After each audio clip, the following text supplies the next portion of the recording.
Gabriel, you can kick things. Who is this paper from? Oh, it's Mulata. Yeah, that's his name, his last name. Yeah. Just single author. Yes. Okay. Yeah. This is a review of the subject. Okay. And I put those two here as an honorable mention because this is the original idea, but it's only 20 years ago. This is a review. It's one of the authors. Okay. These are two authors. I forgot the name of the second author. I apologize, but it's sorry, I don't remind exactly the name of him. Okay. Okay. No, you guys should. This you should know. What are the authors and the title of the paper? But it helps. this is the paper I'm reviewing. I'm just putting this because I'll re-mention them during the talk. Okay. Lights? The lights, yeah, you can turn them on there. How? On the Here? back. It's okay? Those it's too much, but I think you can just try another one. Another one. Maybe this is good, or maybe it was okay like it was with all the lights on. What do you prefer? Okay, let's try like this, and then we see. Okay, let's go. Please start.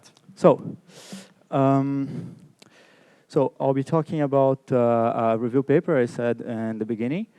It's about gravastars. So what are gravastars? Well, it stands for a gravitational vacuum star. It was envisioned as a black hole with a regular interior solution. So you can imagine there's a black hole here, and then we substitute the insides of a black hole with something else and make it a regular solution. Now,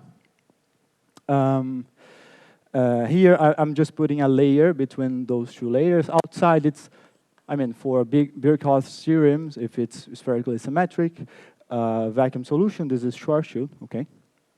But then, before I go through with the model, let's recall that Hawking and Penrose proved a bunch of singularity theorems. And for instance, if you have certain kinds of conditions, this is the strong energy condition. Okay, this implies in the collapse, the imminent collapse of such a body. Okay. And also, if you put some numerical simulations, you have always a critical mass above which the body will eventually collapse. So the only way if you want to keep the laws of general relativity intact is one of the ways. Or you can also not take the laws of general relativity, but this is not going to happen if the equations of state of this object satisfied some kind of condition like this. Now, this is a very exotic kind of object, I know, but I would like to recall that the universe is expanding in some sort of dark energy equation of state like thing like this. And also, if you have been seeing the news last couple of days, the Dark Energy Survey just put out a report in which they say they have evidence for a changing dark energy, which favors the idea of some quintessence. Like, for instance, if you go to very early in the history of the universe, you have high temperatures, high densities, high pressures, and you find some kind of inflaton field. So that's the idea. An inflaton field could do some kind of this, but again, this is just a model. Okay, I'm just explaining some motivations for this. And the simplest thing is to consider a de Sitter space, which would be modeled by some negative pressure, which would prevent this from collapsing. Okay. And now, because initially from the Gibbs relation, if this is a collapsing star, okay, we had from the Gibbs relation, this is the density of entropy, okay? So the entropy inside is 0, so it must be somewhere. So this layer here of matter should be the entropy should be somewhere, and we can say, for instance, that here we have a layer of matter. Let's say, since it's very energetic, it's ultra relativistic, and outside you have nothing. It's Schwarzschild. Now, okay. This is a very simplified model, I know, but from this we can calculate stuff. If we just assume this, we can calculate this width, for instance. We can calculate the entropy of such an object, which will be of the order of kb, the Schwarzschild radius, okay, of the total mass, times this width over the Planck mass squared, and this is way smaller than the entropy of a black hole. Now, this presentation is not an apology for the existence of such objects in detriment of black holes. For instance, if you go through the citations of those papers, this paper from last year also has 20 citations, okay? But these two sum up more than 1,000 citations. Now, among these citations, we have very big collaborations, like the LIGO collaboration, like the Event Horizon Telescope, citing these, because, well, if you want to test general relativity, you should test general relativity against something. Okay, you can write down consistency checks of general relativity, but you have some model, and this is interesting in the sense that it does not violate for instance, the general relativity. It was built up assuming general relativity, and but a lot of models for black holes with a regular interior actually change the laws of physics of general relativity. So this is why it got interest. There is some interest in the literature to test general relativity against something. Okay. And this is mainly my interest in those kind of objects, okay? And I know they go through the consequences of black hole entropy in order to try to avoid it during one of the justifications. But as I said, we have other motivations for understanding what else could be given the laws of physics, and it's a speculation on somewhat, for instance, a kind of inflaton field-like substance. So it's as much as standard cosmology is a solid ground, it's nice to speculate on solid grounds. But still, it's a speculation. It's okay. And then, well, I recall you the entropy of a black hole, which was given, as we've seen last class. It's given by the area of the black hole over the Planck mass, the Planck length squared. Okay, and this is very huge. Okay, kb's. Okay, and the entropy of the black hole, which is given by hc over 4 p kb. Then this is the Schwarzschild radius, which is also very small. Here you have, okay?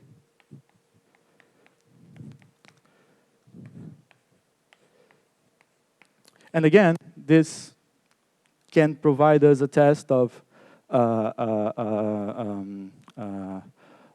lifetime of a black hole, comparing the temperature we can get from these objects compared with the evaporation temperature of a black hole, if it's changed somehow, and also, but if you think from this, okay, from this, I recall you that the dE is equal to S dt.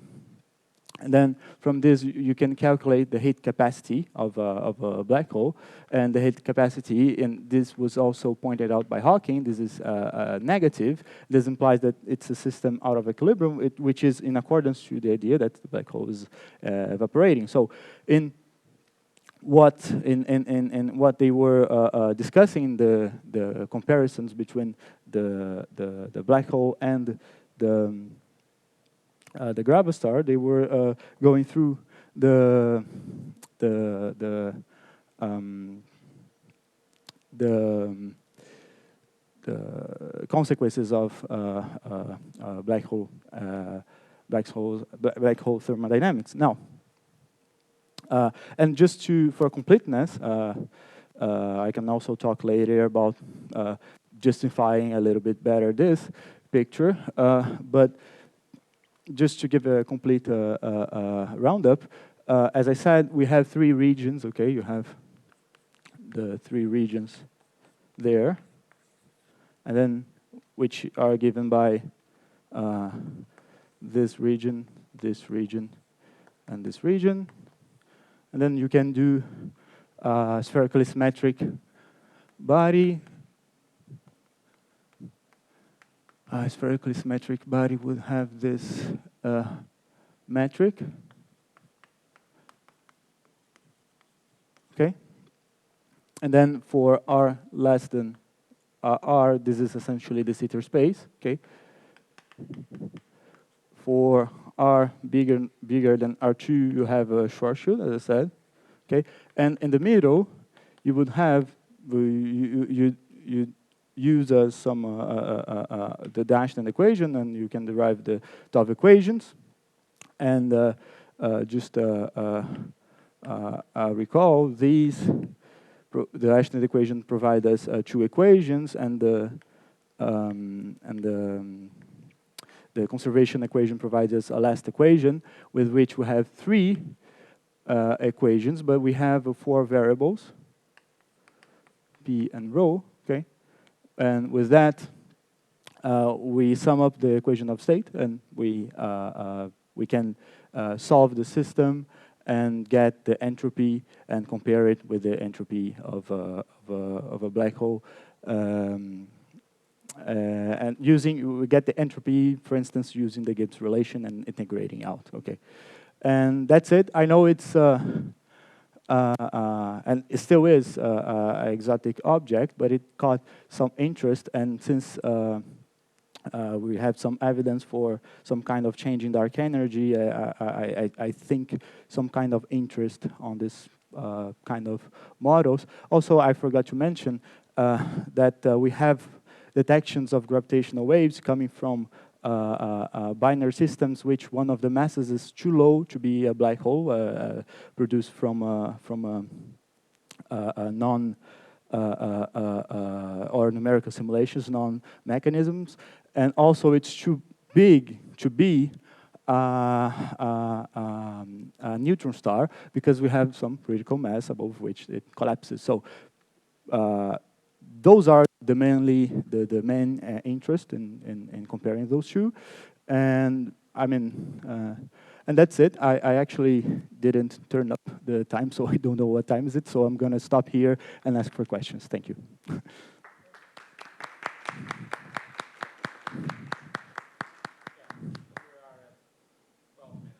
Oh, sorry.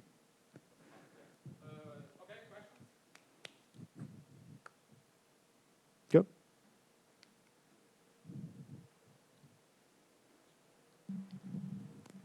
So just to recapitulate, that last point you said about number 2, that's how you get that entropy.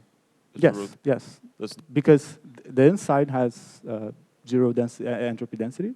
And then you have the thin layer, which could not be so thin. It could be bigger, but that's a model in which we can extract some, let's say, analytical results. Yeah. But I'm kind of, maybe you mentioned this, but maybe it's my fault, but I don't see very well the relation of, should we expect that this entropy should be like the same order of the black hole entropy? No, it's very lower. Yeah, but should we expect, why should we compare it to the black hole entropy? Is that a inconsistency there, or no? Problem? Well, it's since it's well, it's not a black hole. It's a black hole would have this entropy. Since it's not a black hole, it has a. I was trying to estimate, but I didn't. I mean, I didn't have time to reproduce all the results, but you could estimate the entropy, and they are orders of magnitude lower, the entropy of such objects. And for instance, they are very similar to entropies of self-gravitating fluids. Not so similar, they're bigger, but well, I'm not talking about numbers here because I didn't reproduce the results, but yeah, that's the thing. And if you want to test general relativity, you're testing against something else. I was also trying to think of maybe a way of distinguishing maybe from the collapse of the body, if that could form whether a condensed compact star or a black hole, given, for instance, the entropy. I don't know, but I could not find a way of estimating the entropy of a collapsing star. Nor I found, I mean, I had finite time to go through papers.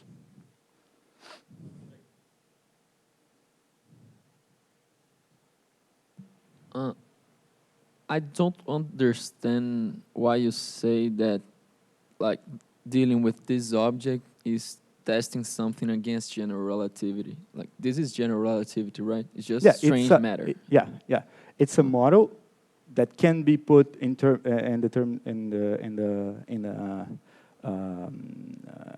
a model within general relativity.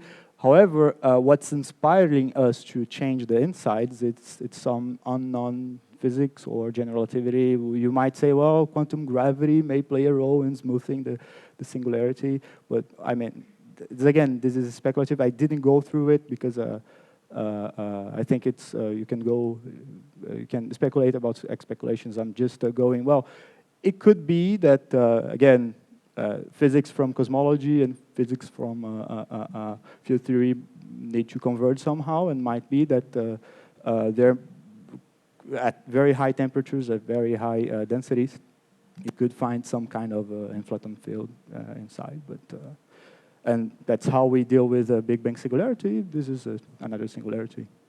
And well, in that case, the length would not be this one, but then because it would be maybe bigger, I don't know, but it's just a model that we can test general relativity against, because it's inspired by out of general relativity physics, like quantum gravity, blah blah blah. Yeah. Okay, can you explain that formula for the entropy? Which one? RS This? times L, yeah. Okay. Okay, I could not reproduce this. Yeah, but essentially you can think of it, because it's a very thin layer, the particles would be essentially distributed around this. So it's this is the area of the oh, it's not. Oh, I don't know. I really could not reproduce it. It was too much. I came. Oh, you can estimate through. Let's see. No, I don't. I don't know. I'm sorry. Suppose this was just a gas there. Okay. Yes. How would you estimate the entropy of that? You go with. Yeah, but you have a volume, and but the volume actually goes to zero. So there's some limit that. Why is the volume zero? Because it's a very thin layer. It's not zero. Zero, yes. Yeah, L can be small, but doesn't need to be infinitesimal. Yes. Okay. What's the volume of the layer? Yeah, it's would be something like, right? The radius hardly changes here, and this is the width. I mean, So this is not the proper volume, of course. This is proportional to this. This is not the proper volume because you need to integrate.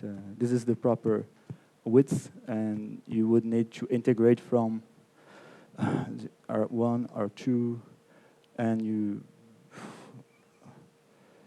put the V here. This is spherically symmetric. And then you can put out for pi, maybe the density there, O r squared, and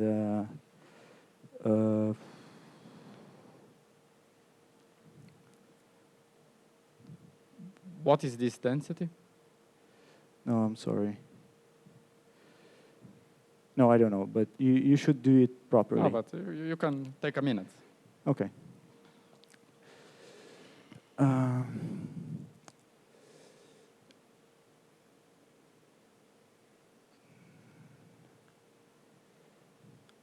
Well, I don't remember.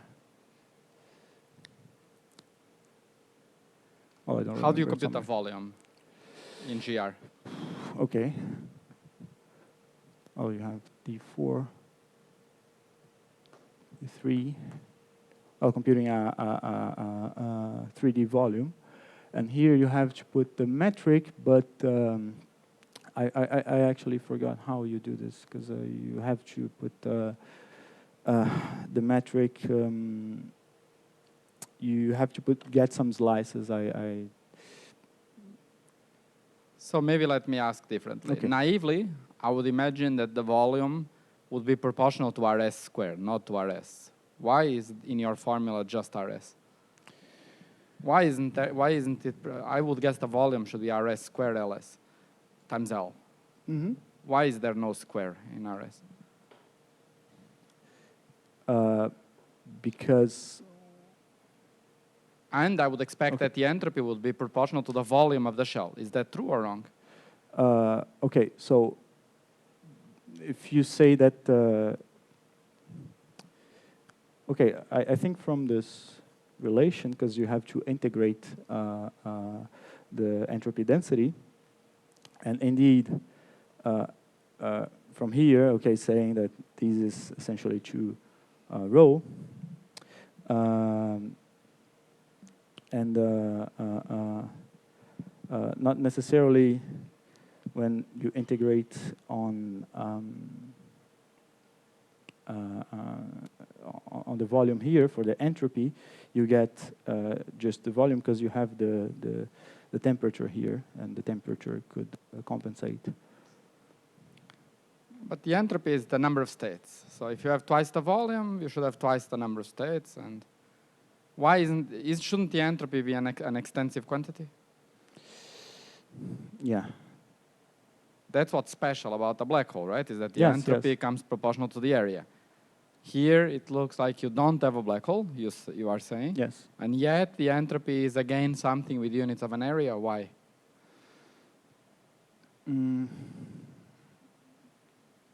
Well, I don't know.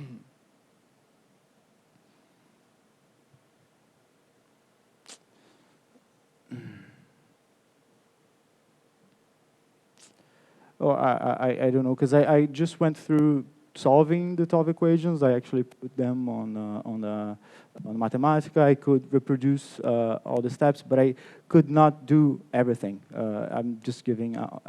I'm sorry. I should have a better explanation for this one. I don't have it. Okay, sounds good. So, any other questions? Egan. Well, from what I understood, I thought the Grava-star will become a black hole, right? Or not? That's why. That's a question. For example, if you think if collapse, if the entropy becomes proportional to the area, if this is true or not.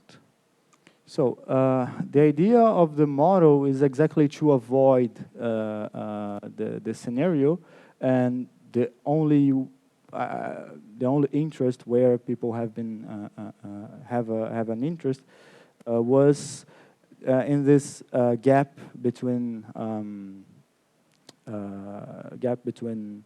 a black hole, which is too feeble, very less massive than we expect, and a neutron star, which is very massive. So these kind of very condensed objects, and the equations of state, the for matter, for regular matter, actually give a critical value that might be, I don't know, might be off by some quantity, and then, oh yeah, those are not Grava-stars, but they are very compact neutron stars of some sort. Or maybe, well, there might be some mechanism for the creation of very less massive than we expected black holes. Yeah, but I mean, eventually, for a very massive star, the gravitational collapse is unavoidable. Yeah. So, can you remember what's the relation between this entropy and dark energy? Just a little bit. Oh yeah, I was just mentioning that just justifying that the star, the star-like object should have an entropy of some sort, because it was a star that was collapsing and something was avoiding the collapse, and then the entropy from dark energy is zero. So that was the point. Well, it should be then that there is some spherical. I see. Okay. Okay, that was it.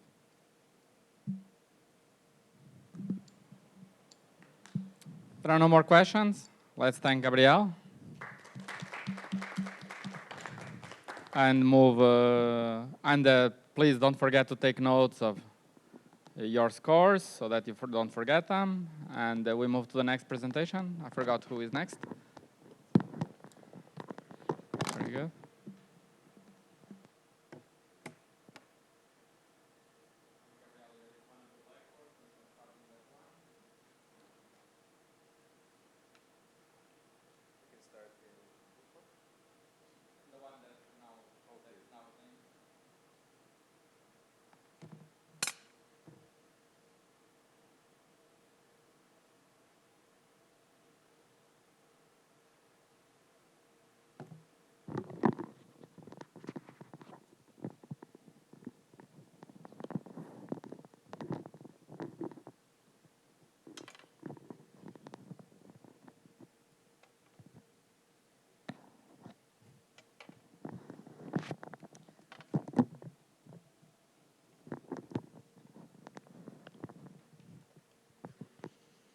Okay.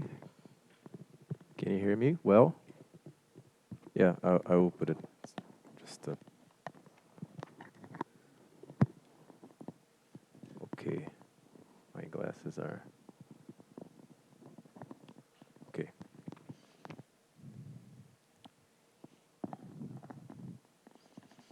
Okay.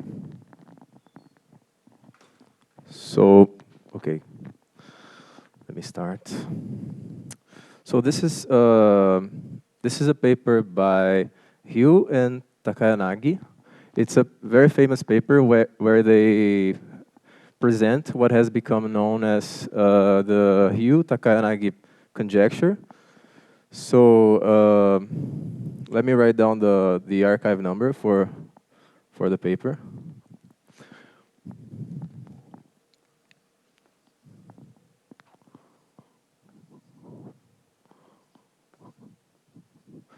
This is a very unfamiliar topic to me, so please bear with me.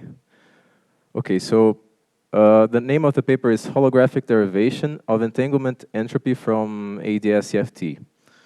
So the idea here is that they want to propose a way of computing the entanglement entropy of some quantum mechanical system that is described by some CFT using ADS-CFT. So you compute some quantity in ADS, and this should give you the entanglement entropy of some system in your CFT. So let me just start by reminding. I'm not sure. Yeah, let me just start by reminding about entanglement entropy. So let's suppose I have a quantum mechanical system.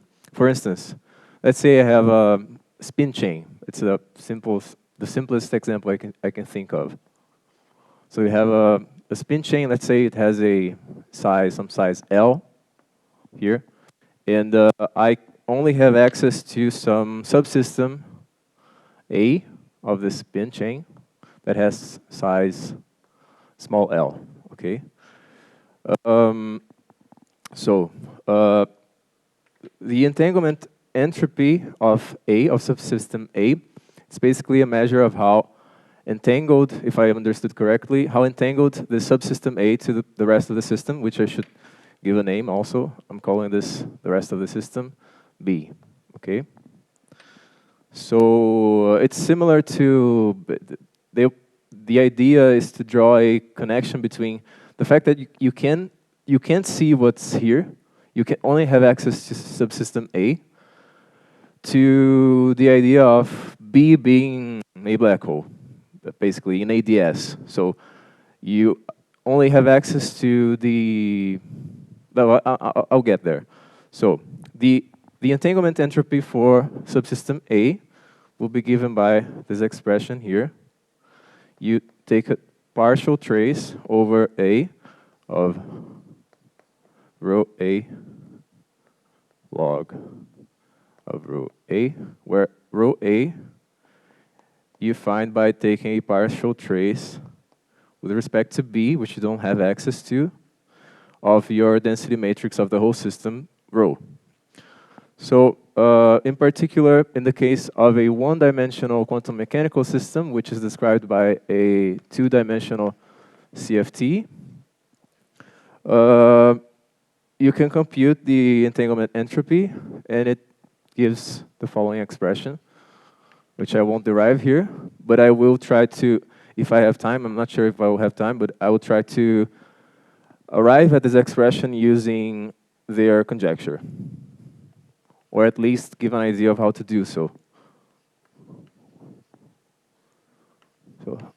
So C is the central charge of your CFT, A is the lattice spacing, L is again the size of the system. Here you have small l, which is the size of the system A that you have access to, and this is the expression that you have. So now I'm going to actually start talking about the subject of the paper, which is to propose a way of computing entanglement entropy using ADS-CFT. And so let's suppose that we instead, this is going to get a bit, at least for me, hard to get an intuitive notion of what's happening, but let me just say it. So imagine you have a quantum mechanical system that is described by a CFT in d plus 1 dimensions, okay? The general case. So I'm going to state their conjecture now. ADS-CFT will tell you that this lives on the boundary of ADS d plus 2, okay? So let me try let me show you a particular case of this. So imagine we have d equals 1. So in this case, I'll have a ADS3 and CFT2. Okay, so the metric on ADS, the metric for ADS3 is given by this expression here. Well, I don't really have to write the metric, but you can imagine that you are on the CFT lives on a cylinder, on the surface of a cylinder, like this one. Inside you have ADS. And let's look at this space here at some fixed time t. Let's zoom in. Let me write. Let's zoom in.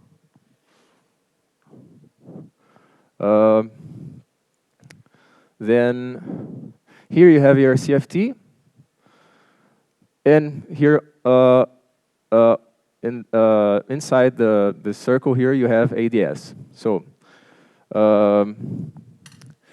your subsystem A of your quantum mechanical system that your CFT describes should live here, where the CFT is, somewhere in here. For instance, you have, it's easier to draw B, actually. Let me draw B here, in here.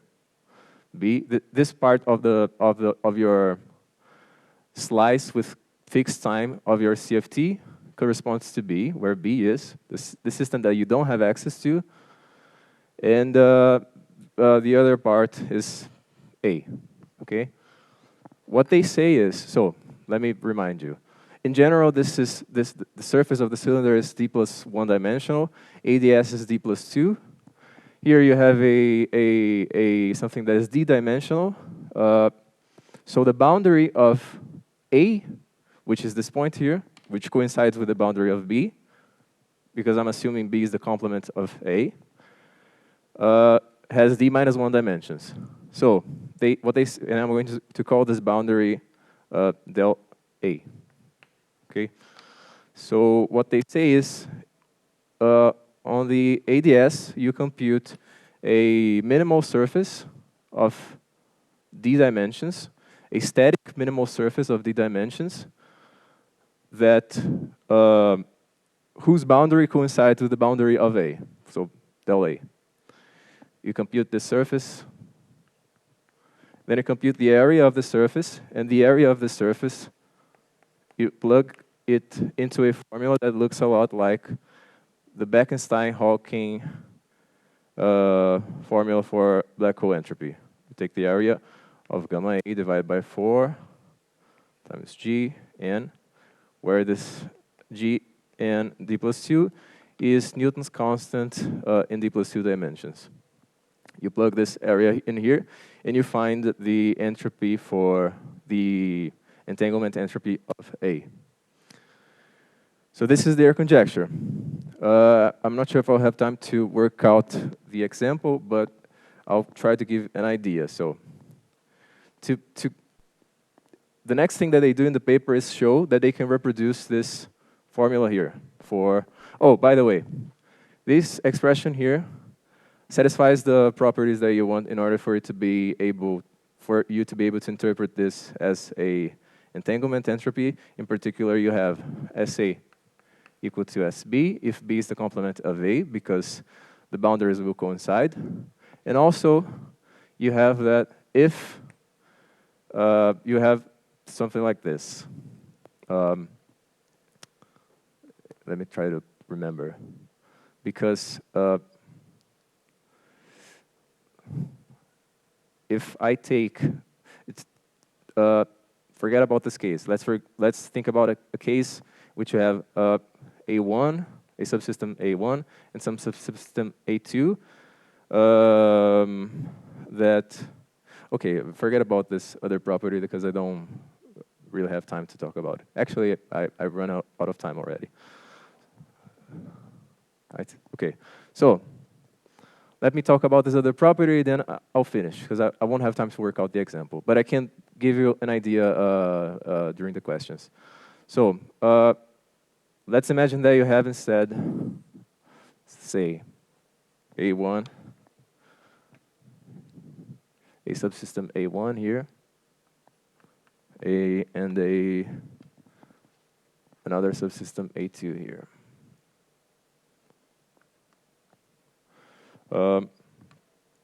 Then, since let's imagine, and then you have the union of A1 with A2, which goes from here to here.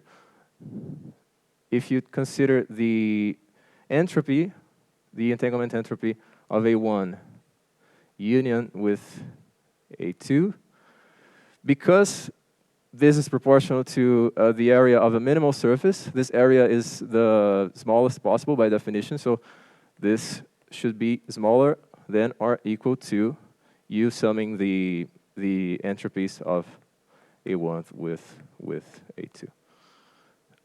Yeah, this is the other property that you want your entropy, your entanglement entropy to satisfy. Yeah, that's it. That's the two properties.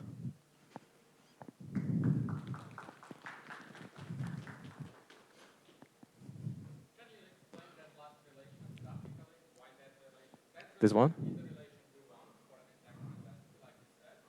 Yeah.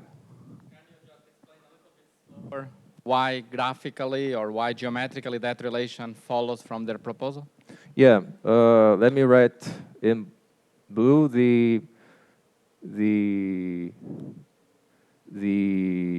minimal surface. Here, in this case, so that's one thing that I was going to say, but I didn't have time. But when you specialize to this case of ADS3 CFT2, this minimal surface here coincides with a geodesic in ADS because it's going to be a one-dimensional minimal surface, which in some space-time should be a geodesic when you minimize the length.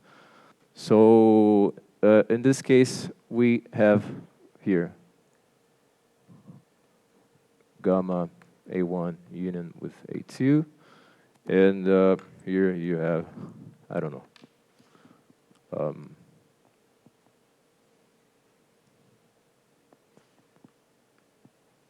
gamma A1.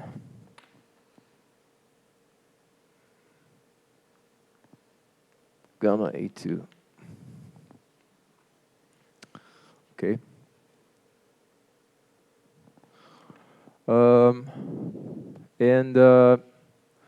Well, I try to understand this graphically. I mean, makes sense that, I don't know, just looking at it, that this should be smaller than going from here to here, then from here to here. But I think that the argument that convinced me the most is that this should be the path of minimum length possible. So, of course, if you sum these two, this still should be smaller because it's by definition the path of minimum length. So, yeah, that's correct. In other words, you can also draw that gray line. You could draw a deformation of that gray line that goes very close to yellow. This gray line, this? Yeah, and that goes very close to yellow, and then almost goes to the boundary, and then goes very close to red, right? Okay, yeah. And that new surface will be A1 plus A2. And clearly, that one is not optimal because, by definition, yours is the optimal one. Yeah, yeah. Right? And so it makes trivial a relation that in quantum mechanics is very hard to prove. This relation for entropies is very subtle. Okay. In quantum mechanics. And here in gravity, now it's a triviality. It is just... So, yeah, I didn't try to reproduce in quantum mechanics. I just accepted the property. In quantum mechanics, it's hard, yeah. Okay. Hi. Just to make sure I understand the system, so you have something like a 1D spin chain? Yeah, you can think of a 1D spin chain, yeah. So in the boundary of ADS, like this constant time slices is where the spin chain lives, and the T, and you take a limit in which this corresponds to a CFT. To what? Yeah. To a CFT. Okay. Yeah, I guess. Not absolutely sure, but I think that a fixed time slice here corresponds to some temperature of your system. I don't know, of your quantum mechanical system described by the CFT. Not sure. Should this be the case? Does this make sense? No? Okay, forget about what I said then. So maybe in the figure, just to clarify a little bit, okay. Can you draw the yellow line on the 3D figure? Yeah. It would be something, but well, the yellow line would be something like this here. This is B. So it's important to emphasize there are many dimensions here. There is a line, yeah. This is confusing to me. That's the part that was confusing the most to me, to understand this. But yeah. Correct. Everything you said is correct. Rodrigo, here. Just for me to understand, the line corresponds to your system in one dimension.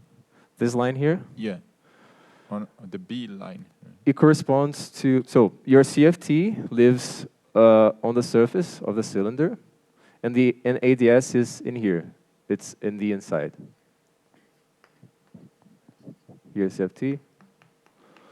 So on the boundary, you have in this case, for D equals 1, you have a two-dimensional surface. That's why I don't understand why. Yeah,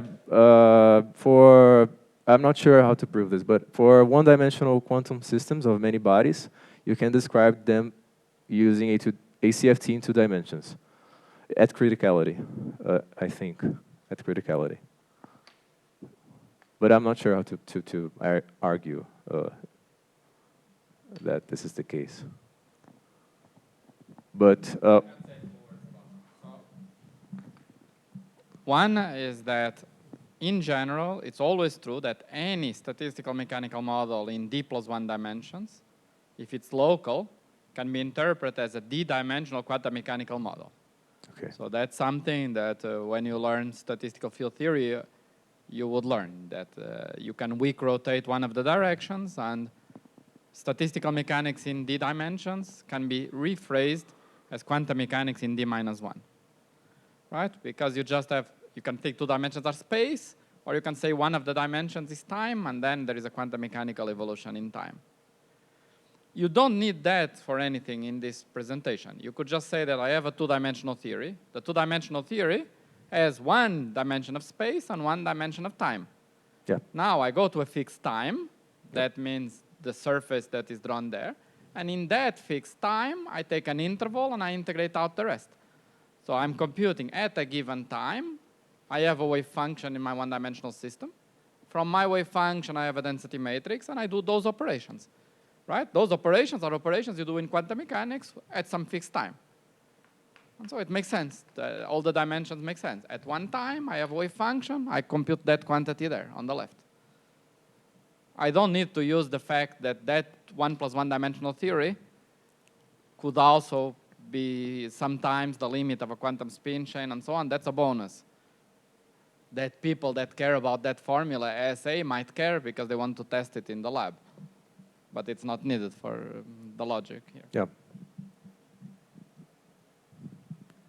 So there, there is.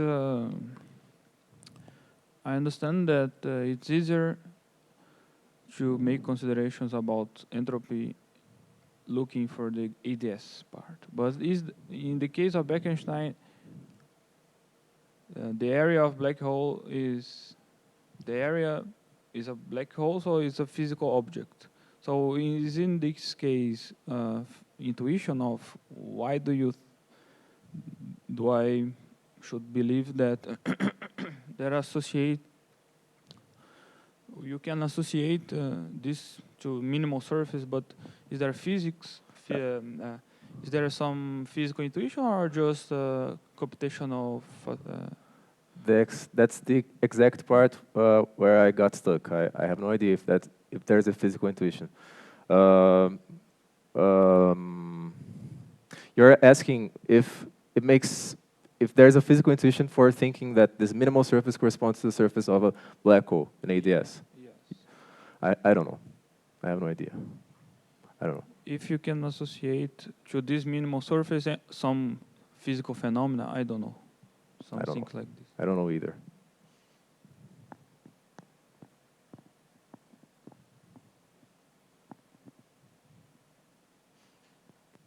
Any other questions? Okay, one more here. Is there a mic?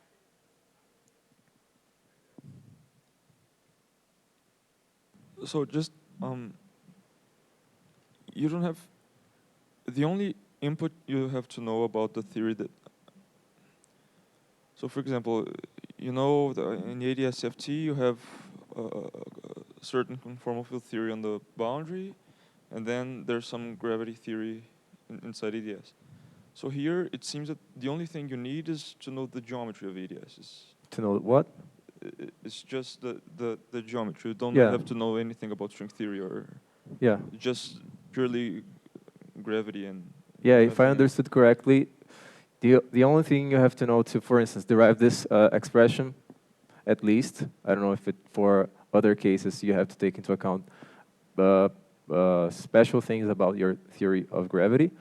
They have an ADS, but in here, the only thing, if I understood correctly, the only thing that you have to use is the geometry, is the metric to find the geodesic equation of this guy here, of this path, and solve it, find the length, and plug it into this expression. Then you find exactly that in the limit in which this cylinder is very big. So it's your UV cutoff in ADS. And you identify this UV cutoff with the UV cutoff of your CFT, which is the lattice spacing.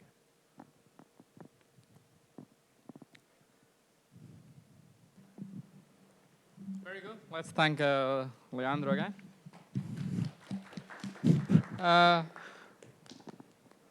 Did I mess up the names? Yeah. Yes? Alan. Yeah. Of course. Yeah. Alan. Okay. Yeah. Maybe while you erase, let me just make one comment about Egan's question. So, of course, this surface is not physical. This is not a physical surface. This is empty ADS. There is empty ADS. An empty ADS, there is some quantum state at the boundary that describes the ADS vacuum, and there's nothing in ADS. And you are just saying, for a given state, the vacuum is very rich, it's full of entanglement, and I want to compute its entanglement entropy, which is a property of the state. It's an observable in the CFT. And I compute it how the prescription is, the result is given by an area of a surface in ADS.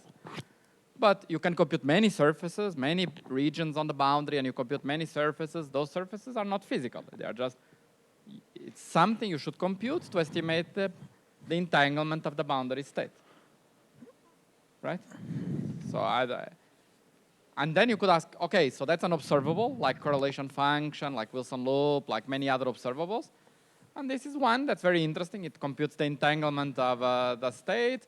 For example, in a CFT, as Dennis just erased, it will tell you about the central charge. And so it's a nice observable. Here, ADS was just empty. It was just empty ADS. And in empty ADS, the prescription for computing this observable is compute the area of the minimal area that is anchored on the boundary of the region you want to compute the entanglement entropy of.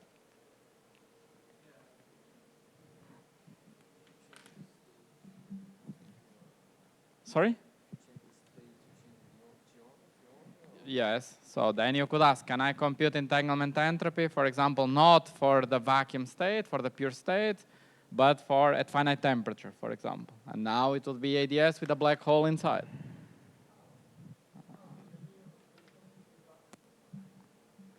This is to compute the entanglement entropy of the vacuum state, which is a very interesting quantity. In the critical phenomena, it would be a very good description of your vacuum state to know how entangled it is and so on.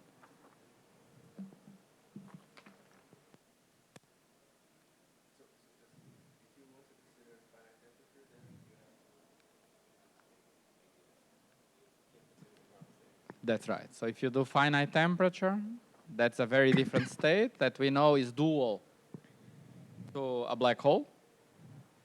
And so if you want to compute objects at finite temperature, for example, correlation functions, you put a black hole and then you send probes from the boundary and you receive probes from the boundary.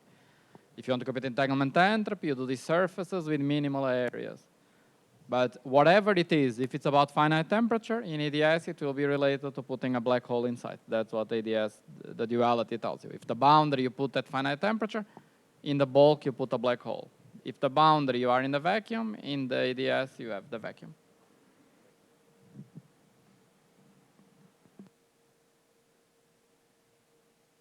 Dennis, you can start. Can I start? Yeah. Okay. Well, I'm going to talk about a part of the paper written by Almeri, Hartman, Moldesena, and 2 other people, which is called the Entropy of Hawking Radiation. I'm going to try to explain some critical points of view about the thermodynamical approach that we have made on black holes. To begin with, I'm going to start with the Hawking process. Let's suppose that we have a black hole, which we have, this is the event horizon for the black hole.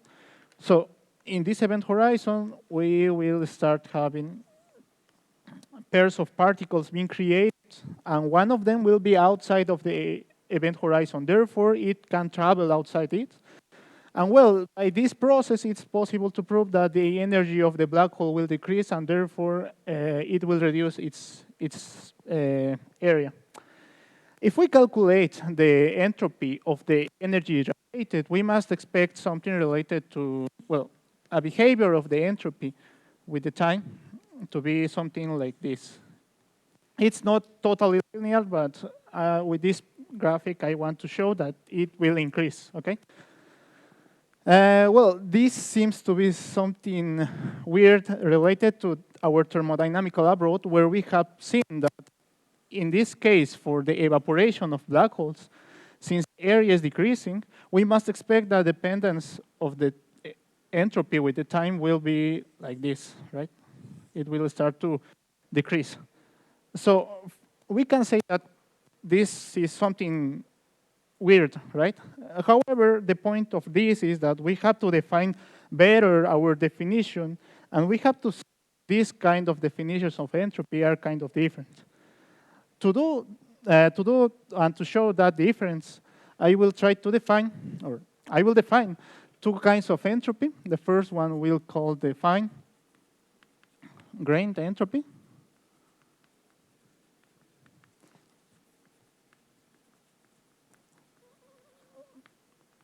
Which is only the von Neumann entropy.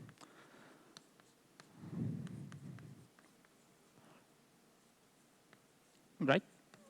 So some things about this entropy is that, first of all, it's invariant under unitary time translation, right? If you do this kind of translations on the states operators, you will obtain the same von Neumann entropy. And the second point of this expression is that we have to know what the state is exactly to obtain this value, right? Okay. On the other hand, we can define something called the coarse-grained entropy.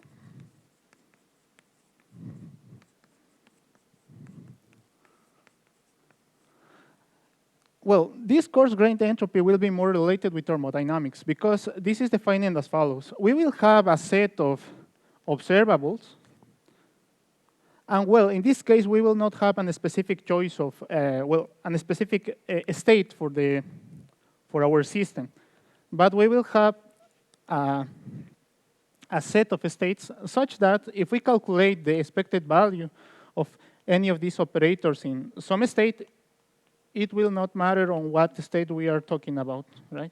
So we will have a set of states such that the expected value of the observables that we are taking will be the same. So in this way, we can define the so-called coarse-grained entropy or thermodynamical entropy, as I will show up now, as the maximum value over all possible states of the von Neumann entropy of these states. Okay, so why this one is related more with thermodynamics? Because, well, in thermodynamics, we don't know actually how the system is what is the state of the system exactly. But we do know some external quantities, extensive quantities such as the temperature, the volume, the energy of the system, and we kind of do this kind of definition, right, for the entropy. So since we have defined these two, we must know which one will belong to our definition that we have made for our system. If we talk about the definition of entropy as proportional to the area, we must accept that this is a thermodynamical definition, and therefore it will be a coarse-grained entropy. This can be seen because when we have the creation of a black hole, its area it starts to grow with time, and it's not invariant under time translations, right? So we must expect that it is a coarse-grained entropy. So it's a thermodynamical entropy. On the other hand, if we try to calculate the entanglement entropy for the pairs created here on the outside of the black hole to calculate the entropy of the radiation, We must expect to know the states, right? The states of the particles that we are irradiating. And therefore, we might say that this graphic that we have here must be the von Neumann entropy, right? However, this will cause a problem. It's possible to plot both diagrams as follows. This will be the entropy for entanglement of the pairs created, for one of the pairs created. And the other plot will be like this. And well, there is one thing that these two kind of entropies satisfy in any thermodynamical system. For any system, we will have the von Neumann entropy, or I will recall this as the fine-grained entropy, always is less or equal than the coarse-grained entropy. This is by definition, as you can see.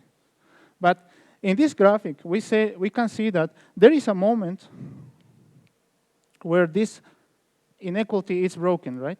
Because we have more, the coarse-grained entropy will be, the fine-grained entropy will be bigger than the coarse one.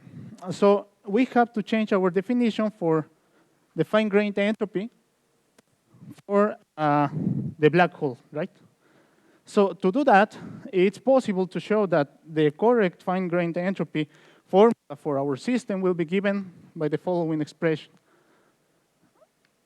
For a black hole, it will be given by the minimum of a surface. I will explain this in detail in a moment. The extremal of the surface of the area of the surface. This part is actually kind of similar to our definition that we have used already on the course. Times, plus some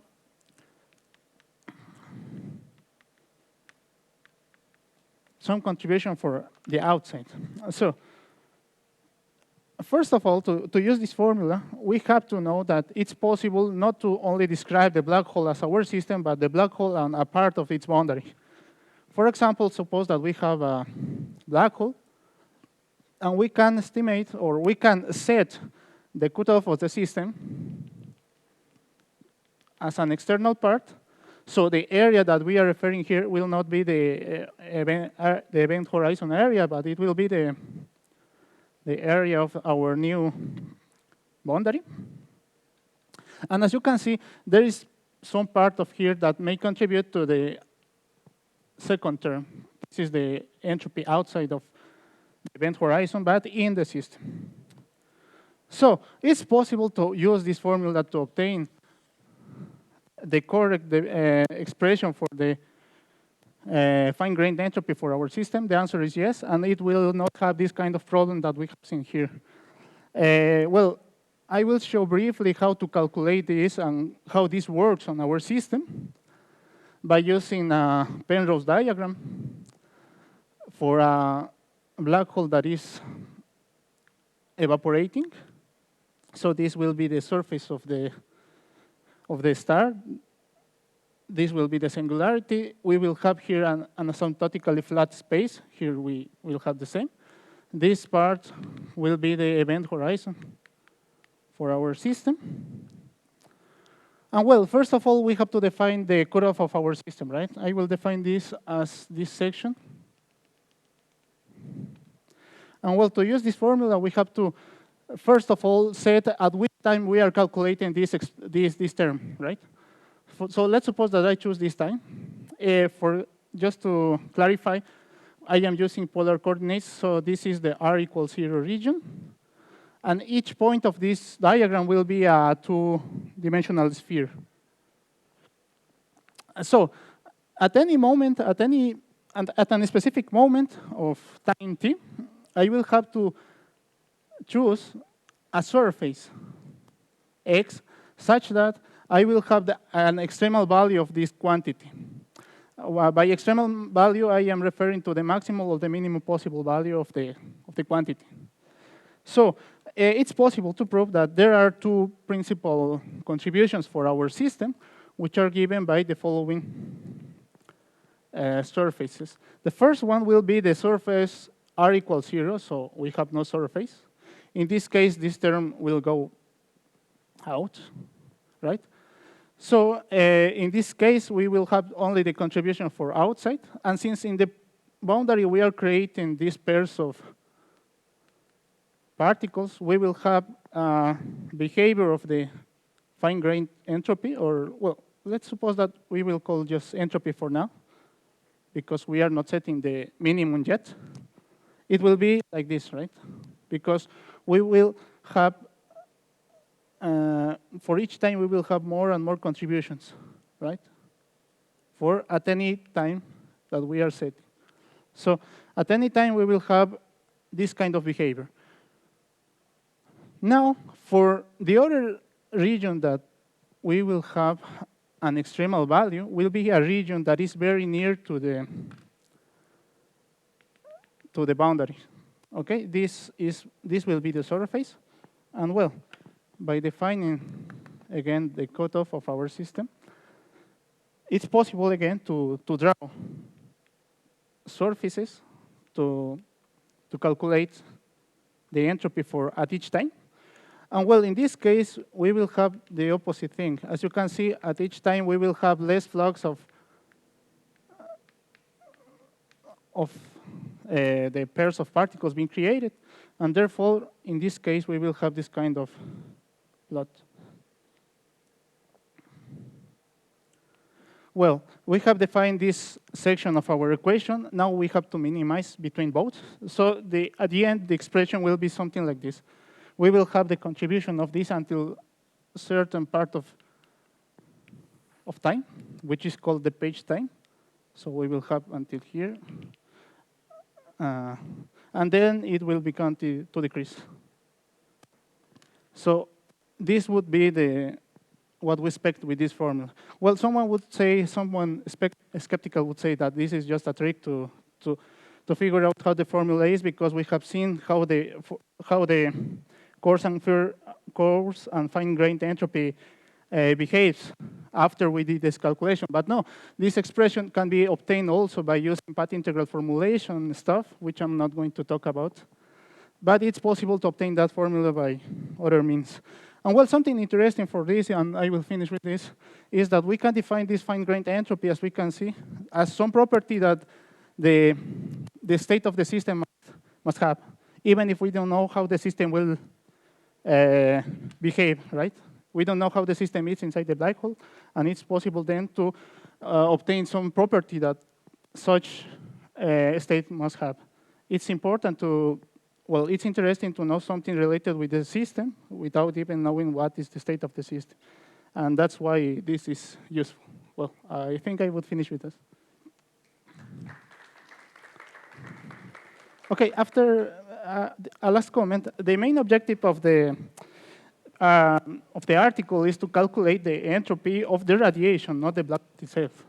So, well, actually, it has the same figure, but we have to consider another geometrical thing, such as island and that stuff, but I think that's too much for a talk for 10 minutes.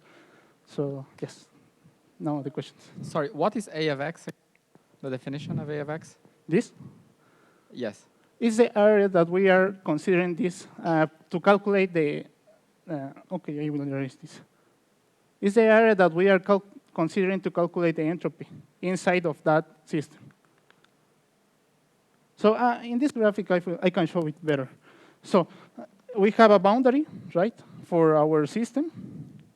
And we have to go reducing the area of that boundary and calculating the area for this case. And we can reduce it more or less without going outside of our cutoff of our surface and calculating the entropy inside that area. Yeah.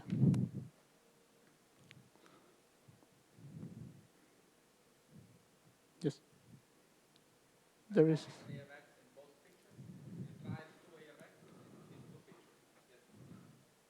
Sorry, this is one? Okay, on the Penrose diagrams will be points. For example, I will have this point, which will be this surface. But in this case, I will have for each time, I will have not only one point, I will have a set of points. So that's why I wrote a curve, which is something like this, that is very near from the event horizon.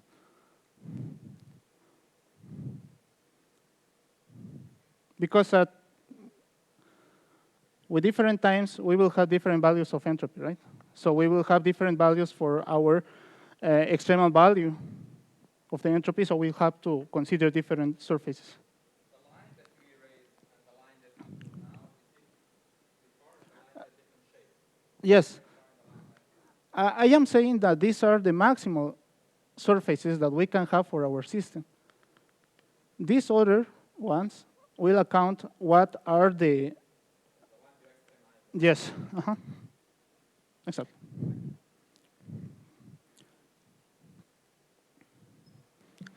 So you said there's this inversion of behavior that happens at this time TP, or is it? Well, yes, TP. Is it? What is this? Is there some physical significance to this, or? Sorry, I couldn't hear you. Is there? Is there a physical significance to this, or is it? Well, something that I would say that it's related with physics is that it's a time big enough not to be considered with quantum gravity effects. So it's some important time because this is something that it has nothing to deal with quantum gravity. That's what I would say. Okay.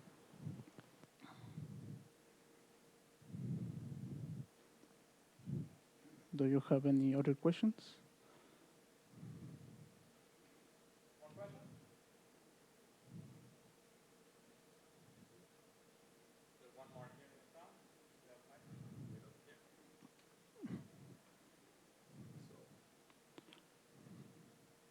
So that graph is the entropy of the black hole, right?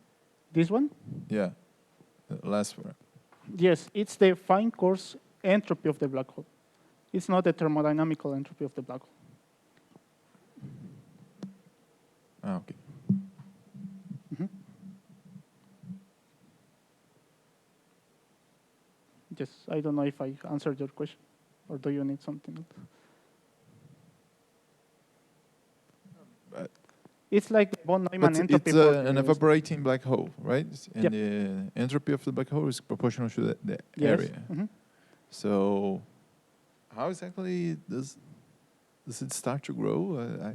I've lost this. That's what we said here, right? We must expect that the entropy would decrease when we have this kind of process. But if we account the entropy for the radiation going outside, we must expect that it will increase, as we can see here, right?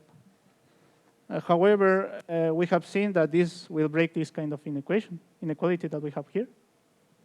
And therefore, we have to modify this expression. We have to create, actually, this expression such that it will satisfy that relation, and we will get, and then we obtain this expression.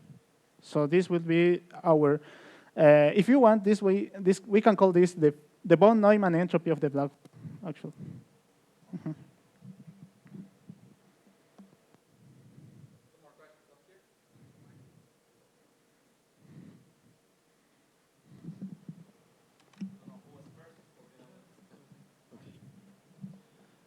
So this new entropy you define, it should be the fine-grained entropy of the black hole, right?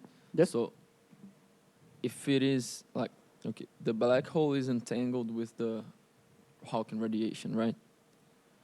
And I think at some point you said that the entropy of the Hawking radiation grows yes. with time. Okay, but if this is an entanglement entropy, both entropies, the fine-grained from the black hole and the entropy from the Hawking radiation should be equal, right? At the beginning of the evaporation, yes, at the beginning. Yeah, so yeah, that's my question. Why only at the beginning? At late times, the because there changes. will be a time, as we can see here, where the entropy of the thermodynamical system, of the black hole as a thermodynamical system, will be so low that it will break this formula. So to have this expression not to be broken, we have to create this expression. And, well, another way to see it is, well, by looking the extremal surfaces that we have written. It's possible to describe this in a more definite way, to how to obtain these surfaces, and why they are these surfaces. But well, this is something that it's kind of long to do. But that's the way to describe it. So just to see if I understand correctly, the time-like curve that you draw there. No. Sorry. The time in the diagram, the white. Yes, exactly. Okay. This time-like curve is there in the very outside of the black hole because we're interested in the radiation, correct? Yes. Yes. It's this system, right? This Yeah. white line will be the boundary of our system that we Okay, are considering. We are considering the black hole as a thermodynamical system and its boundary, a part of its boundary. So it's just a curiosity then. Around the page time, do we expect something different? Like if we are an observer in this curve, do we expect something different from the radiation? Well, what is written on the article, it says that, well, actually on this part of the expression, there's no definition of how the entropy will behave. This is because once we have the collapse, or well, the evaporating black hole will reach a radius such as similar to the Planck length. In that case, we don't know actually how it behaves. But on this part, yes, we would say yes. But I mean, on the page time. You mean on this part? Here, yeah, exactly. Well, actually, it's something like this. It's not a straight line, as I said. This is just as a reference, but it must behave something like this. It will have to have some, what's this? It will have to be very definite. It's not an irregular point. Yeah. That's what I mean. But the radiation will be? Actually, I have not talked about the radiation. I think that it has something to do with that. Okay. But actually, I don't know exactly how the radiation will work with this. It will have a similar graph like this, but actually, I don't know how to deal with it. Okay. Thank you. Okay, can you pass me the mic, please? Okay. Let's thank Dennis. And maybe, Dennis, could you erase the first blackboard, please? And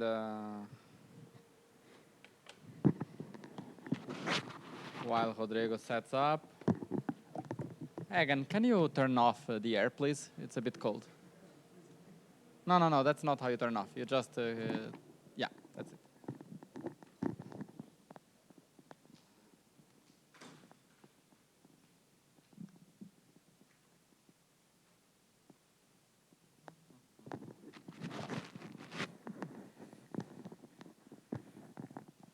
Okay. There's a line there. Don't worry. Still a little bit. There's, yeah, in the bottom. In the bottom, there is some white line there. Yes, thank you. Okay, let me just write. Everyone list? Is it on? Yeah. I can. Okay.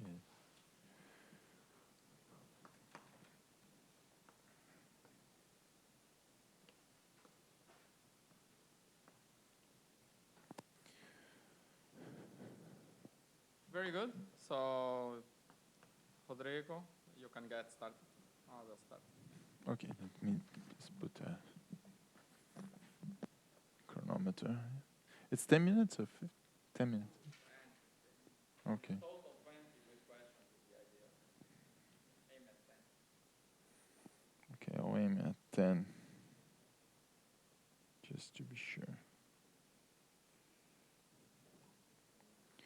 All right, so this is a paper by Chung, Liu, and Raman, and I will also mention here the paper by Nima, which is the weak gravity conjecture. Nima and some other like Nichols and Vafa, and this paper that I'm going to talk about, he claims to have a proof for the weak gravity conjecture, which I don't know if many of you know, which is basically a conjecture that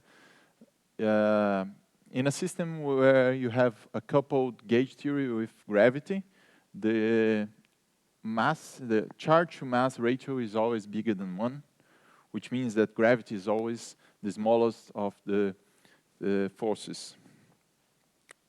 Right. He starts the proof by going from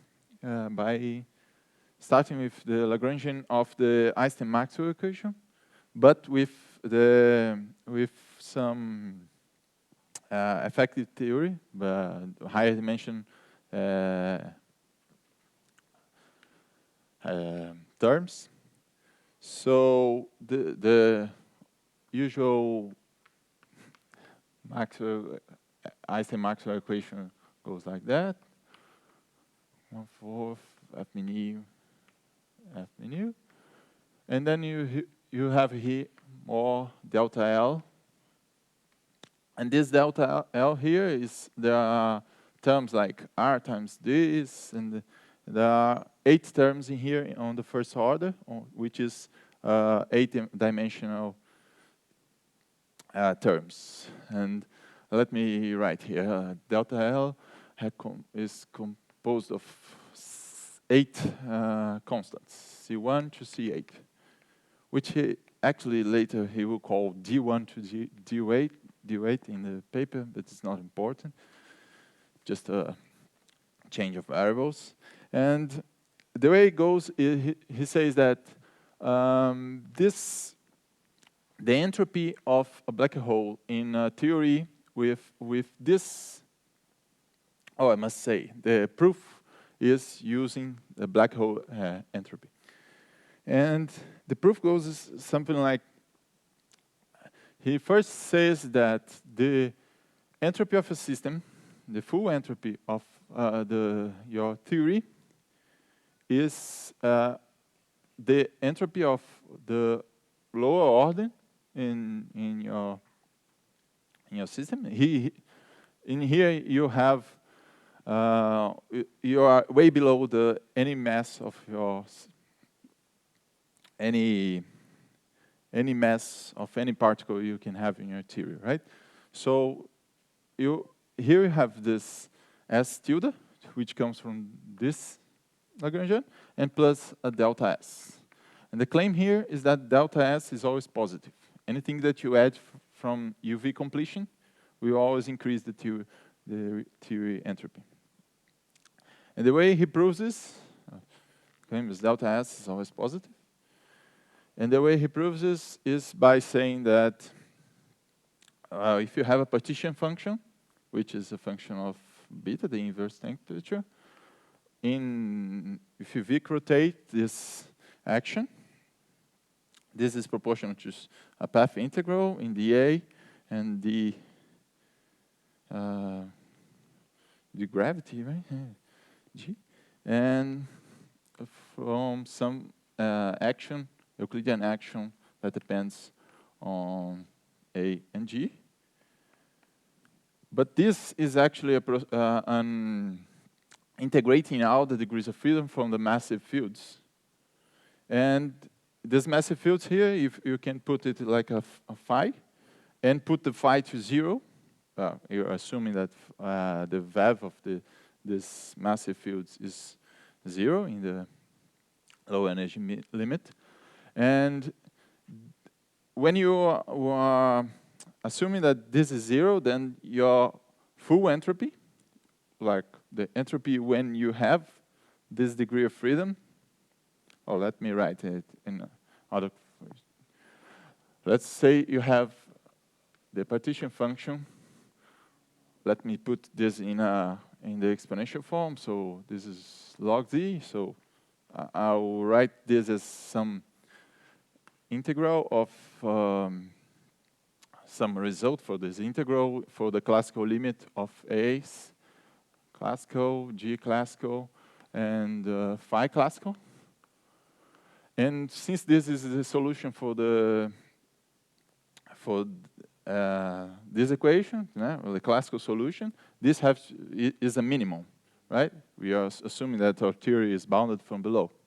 So since this is an element, when you when you put some value for phi classical that is not the phi, when you put some value for phi that's not the phi classical, then you always have a bigger result for this one right here. So A classical and G classical and 0 will always be bigger than this. And this is what he calls the log of Z tilde of beta. And we know that the partition log of this, the partition function is related to the entropy, especially for the case of black holes. We have log of Z tilde, log of Z is equal to S times 1 minus M dm, sorry, S here, right? And in this case, you are seeing here that the entropy of your system, of your lattice system, is going to be always bigger than this one. And he goes and calculate this thing, and he shows that exactly every term with this here exactly cancel, and you have delta S bigger than 0 from that inequality. And from here, he can use this formula right here to calculate the entropy using the Vault equation for the black hole entropy, which is, let me write it down right here. Yes, the entropy can be calculated. This is actually the paper that I wanted to show, but I didn't have time to figure it out completely. It is this equation is the integral over the area of the black hole horizon of delta L, delta R mu nu rho sigma epsilon mu nu epsilon rho sigma. And using this equation, he calculates the entropy of the solution for this equation, the entropy for this part right here, and then he comes for a bound for these terms. And the bound always have a lot of terms that contain this relation, because when you do effective field theory, you always have a mass in the denominator, which is the mass of the particle that you are integrating out, and also the charge. For example, you can have a graph like this, and then you have the charge squared here, and the mass from the propagator of the massive particle. And you can see here that this will be always proportional to g squared over m squared. You're saying that the momentum is not important, it's the mass that is important.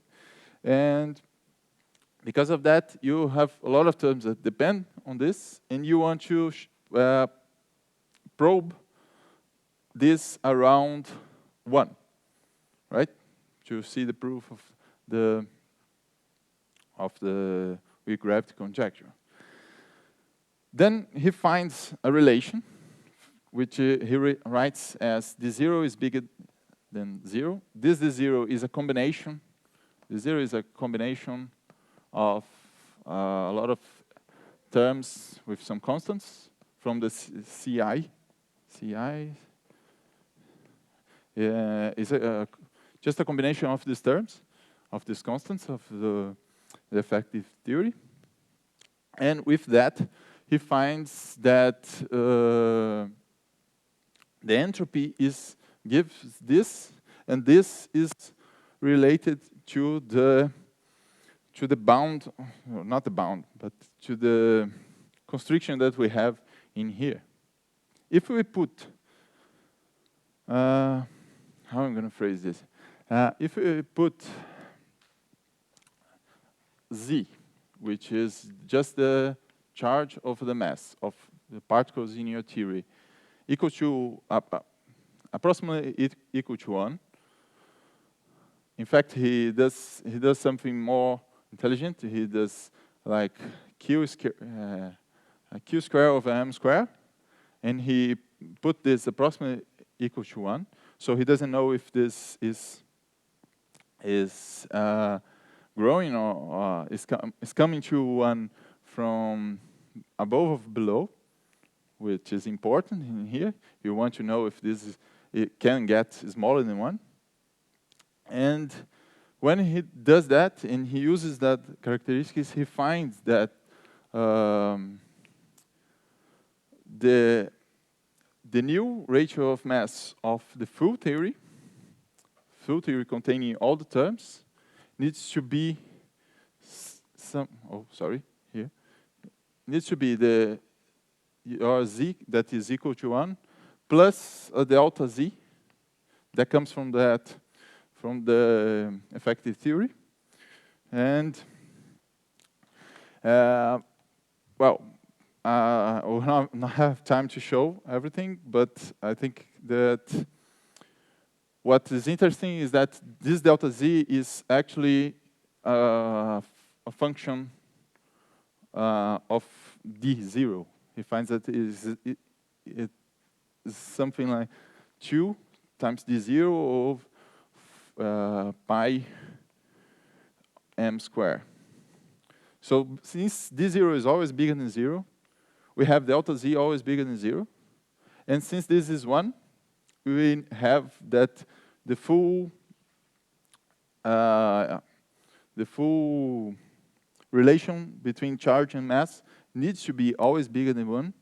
And this is actually prove the conjecture that Q over M is bigger than 1, which is exactly the weak gravity conjecture.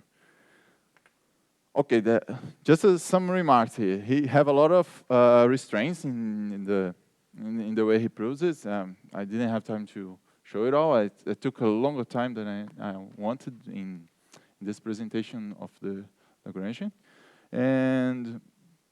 But something is like he restricts the mass of the black hole to be not infinite.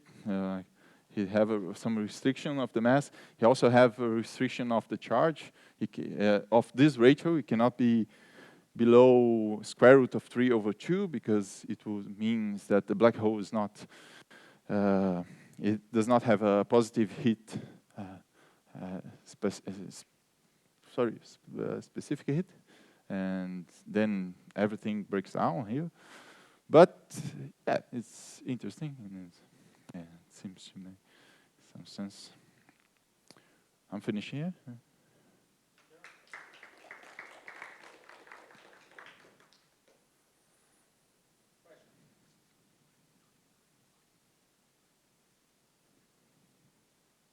Explain better the delta L. All right. This the constant C1, C8. All right.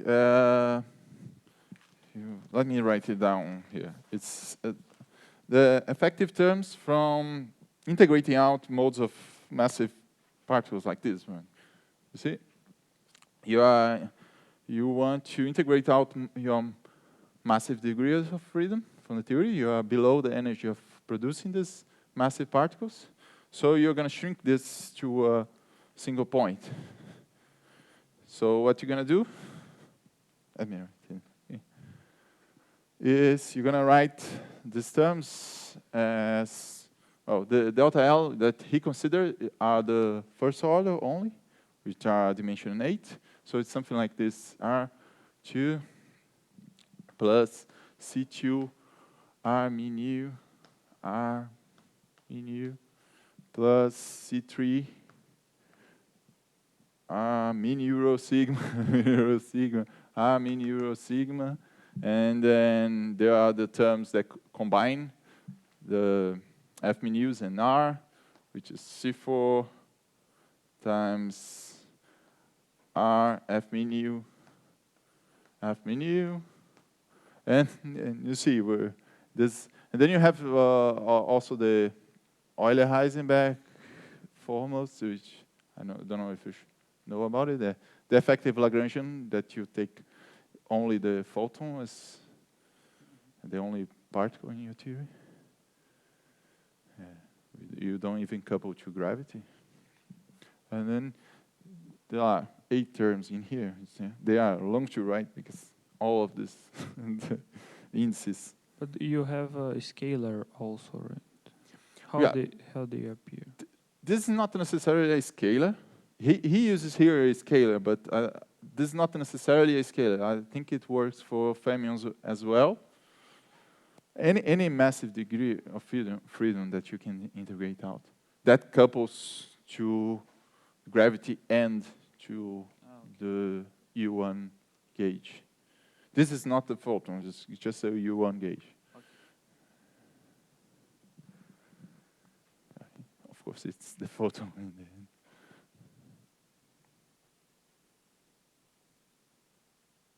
So I'm still kind of lost at what point the black hole enters the picture. So you went from there, that expression with the partition function, then you wrote this equation which relates the partition function to the entropy. Yes. But why? I didn't see a black hole appear. Yeah, the black hole, this confused me a little bit as well. So the black hole enters when you compute the black hole entropy with using this formula. And then this is the formula for black hole entropy. This is a very nice article. Let me write it down here if you anyone wants to. It's GRGC 9307038. It's by Walt, and it's actually the name of the article is very interesting. It's black hole entropy is not a charge, which I really wanted to show, but I didn't have time. For me, at least, it's very complex, and I couldn't grasp it. But I spent like 3 days trying to understand this, and couldn't. But you have that formula that gives the entropy. Oh, you can see, we can calculate the entropy for the Einstein-Maxwell equation here very simply. You can take this, the Ricci scalar, you write it as, oh wow, let me take it.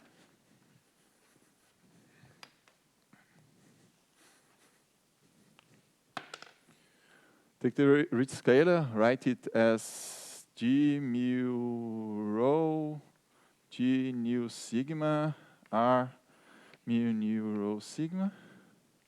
And then you have 1 over 2k, right? And then you're gonna differentiate the Lagrangian in respect to this, which means that you're gonna have 2 G's in here. We're gonna make these 2 epsilons contract. And the normalization of these 2 epsilons is just -2. So that's it. You're gonna have -2 times those constants. But you have the integration of the area of the black hole, which is gonna give you the area. So this is gonna give you, well, -2 pi times the area over 2k squared times -2, which is gonna be just 2 pi times the area over k squared. I think in class, this 2 pi was absorbed in the area. I'm not sure.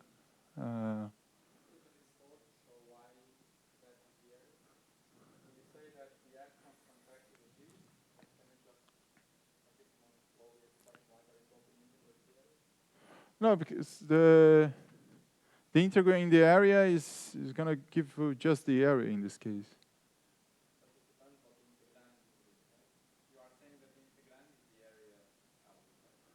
Yeah,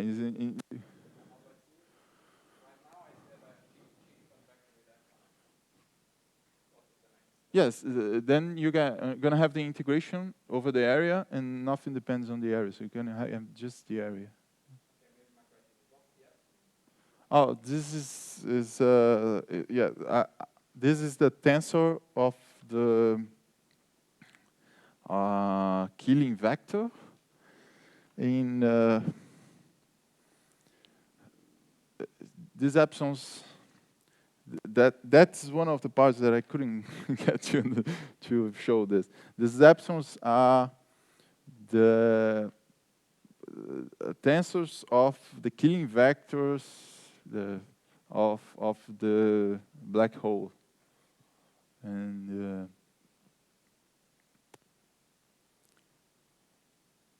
just I'm not sure why they are normalized to -2. That I couldn't know. I don't know. It's kind of the direction of the bivector of the killing tensor. Like in the black hole, you're gonna have a bifurcation of your future cone.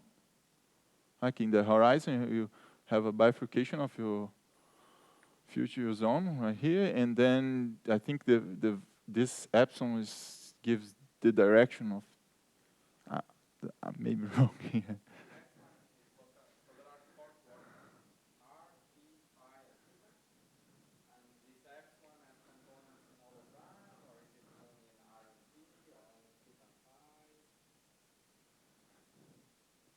Only R and only in R, I think.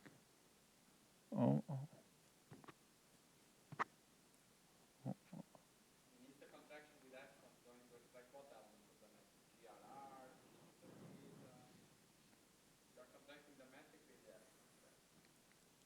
Yes, the metric contracting with the epsilons is gonna give you just epsilon mu, and then this is said to be -2. That's that result. I don't know.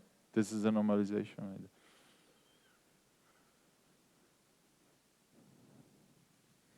I'm not sure. So along this line, why doesn't any of the Maxwell stuff contribute to the entropy there? Why does it have to be only one responsible, one coming from the black hole? Or don't you have to consider anything else about the photons and so on? Oh, why this formula? Yeah, because I mean, differentiate as far as I understand, you get to that point and then you say that S is given only by gravity. Why don't they consider the part where you have? Well, it does consider, right? It does consider in here. Here you have a mixture of the rich tensor with the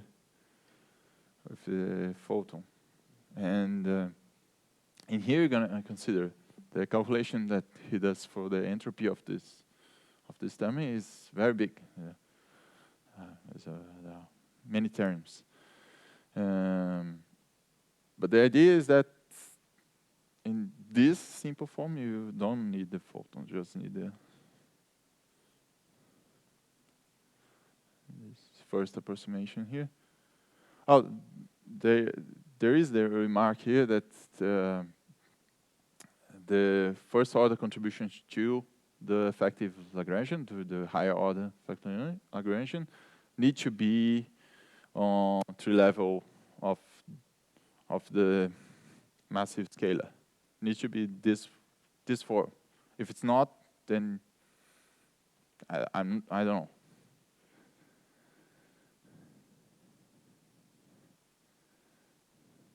If the loop level, he also makes some remarks about the loop level. If there are some ways that the loop level can contribute a little more than this, but he argues something like this is not physical. You have to see the paper. Okay, these constants that we have defined to include on the Lagrangian, what physical meaning do they have? What physical meaning? Yep, of the constants. The constants, they are the Wilson factors for the Lagrangian, for the effective field theory, right? Okay, but well, actually, I don't know what's the Wilson. So I don't know if you can explain it briefly. Physically, well, you can understand this as if you are on the low level energy, you're gonna have self-interaction between photon, also interaction with graviton and the photon, and this comes from actually it's not in the Lagrangian originally, but it comes from integrating out some massive modes that actually interact with both of them. You see, something like this. But when you integrate this out, you are left with a theory that have this self-interaction, something like this. And I had never done this with gravity, but I did these calculations with the Euler-Heisenberg effective theory. And if you want, I can also show you the calculations. They are straightforward, but very, they take a long time. But you can calculate, for example, using the electron. You put the electron and the photon in your theory, the minimal coupling, and you integrate out the electron. You say that you are in energy below the mass of the electron. And then you're left with some terms that are of this type, like F min E square, something like that. And here you have, if I remember correctly, it's 90 G over M E square, G square over M square, something like that. I did this calculation a while ago. But yeah, the physical interpretation is that if you are in an energy level that you cannot create any particle, you're going to have these particles off shell that going to make that kind of interaction between four photons or two photons and one graviton. Yeah, I think. I know very little about. Maybe the same question is, can you remind people what is effective field theory? Well, effective field theories is saying that, oh, thank you, and I have another remark about it. Effective field theory is a theory where you are saying that my theory is not complete. I'm gonna stick with my degrees, my symmetry that I imposed in my low level energy, but I'm gonna write all the non-normalizable terms. But all these non-normalizable terms gonna have higher dimension operators, so they're gonna have a contribution that's gonna be this C's, they all need to be 1 over some scale of the mass, right? In this case, this is the mass squared. And in this case, it needs to be the mass squared. And because since you are in energy below this mass, these terms are all less and less effective, right? If you have terms in 10 dimensions or 12 dimensions, you're going to have 1 over m. I think here is d minus 4. I'm not sure. I think it's d minus 4 is the dimensionality of 1 over m times d minus 4. So the dimension of the operator, not the dimension of space-time. So the dimension of the operator, the bigger the operator, the less it's going to contribute, because this mass is way above your energy. Right? It's kind of a cutoff of your theory. When you reach this mass scale, then your theory is no longer valid. You're going to have to consider on-shell, for example, electrons here. It is an interesting point. Here he says that this delta x is always bigger than 0 using this logic. But he also comments that you can do it for every step in effective field theory. So if you integrate any mode out, that this is always valid. So even if you consider here electrons and higher mass modes here, degrees of freedom. Yeah, like if you write all of the Lagrangian for the standard model here, but you consider the effective field theory for the standard model, those things that you are adding have to have an entropy that's bigger than 0, and this is going to have the same effect as doing the charge of mass ratio bigger than 1.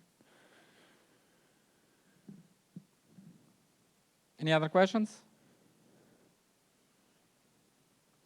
Let's thank Rodrigo.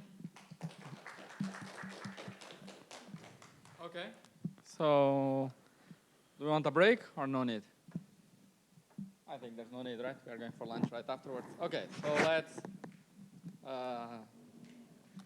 should we first randomize who present? No, that we can do next week. Okay.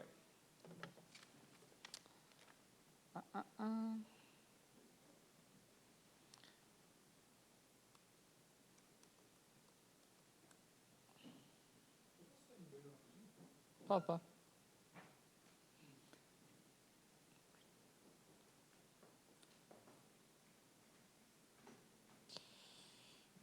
Okay.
Saddle points. Yeah, he argues about the saddle points as well, but I don't.